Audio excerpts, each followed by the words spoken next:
প্রতিনিয়তই দেশের বিভিন্ন সীমান্ত দিয়ে পুশিন চেষ্টা চালাচ্ছে বিএসএফ। ভোরে মেহেরপুরের গাংনী উপজেলার শহরতলা সীমান্তে ৭ জনকে পুশিনের চেষ্টা চালায় বাহিনীটি। এ সময় বিজিবি ও গ্রামবাসী তাদের প্রতিরোধ করে। পরে বাধা পেয়ে সীমান্তে কাঁটাতারের পাশে অবস্থান করে তারা। পরে তাদেরকে ফিরিয়ে নেয় বিএসএফ। আমাদের সীমান্ত ঘেঁষে রাত ৩টার দিকে বিএসএফ ৭ জন, একজন মহিলা, ৬ জন পুরুষ এদেরকে পুশিন করে। বেলা ৮টার সময়তে এদের বাংলাদেশের অত্যন্ত পাবলিকের চাপের জন্য ওরা চলে গেছে, উঠাইনি চলে গেছে। বাংলাদেশ পাবলিক বা বিজিবির জন্য উঠাইনি চলে গেছে এদের। এর আগে বুধবার নওগাঁর সাপাহার উপজেলার পাতারি সীমান্ত দিয়ে ৯ জনকে পুশিনের চেষ্টা করে বিএসএফ। তবে বিজিবির বাধায় সেই চেষ্টা ব্যর্থ হয়। পরে সারাদিন শূন্যরেখায় অবস্থান করলেও বৃহস্পতিবার ভোরে তাদেরকে বিএসএফ ফিরিয়ে নেয় বলে দাবি বিজিবির। ওইখানে তো গতকাল ৯ জনকে পুশিং করেছিল।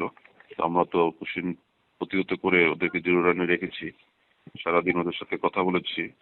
ওরা তো আমাদেরকে সহযোগিতা করে নাই, কিন্তু রাতের বেলা দেখি যে ওদেরকে নিয়ে খাওয়াইলো। একটা পর্যায়ে দেখলাম যে লাইট অফ করে তাদেরকে নিয়ে চলে গেল। তো কোথায় নিয়ে গেছে সেটা তো আমি জানি না, তবে এখন ওরা নাই জিরো লাইনে। এদিকে দিনাজপুর সীমান্তেও সতর্ক অবস্থানে রয়েছে বিজিবি।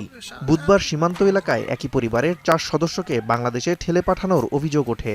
পরে রাতে সীমান্তের শূন্যরেখায় তাদেরকে ছেড়ে দিলে স্বেচ্ছায় তারা ভারতে চলে যায় বলে দাবি বিজিবির। নাজমুস সাকিব সামি, এখন।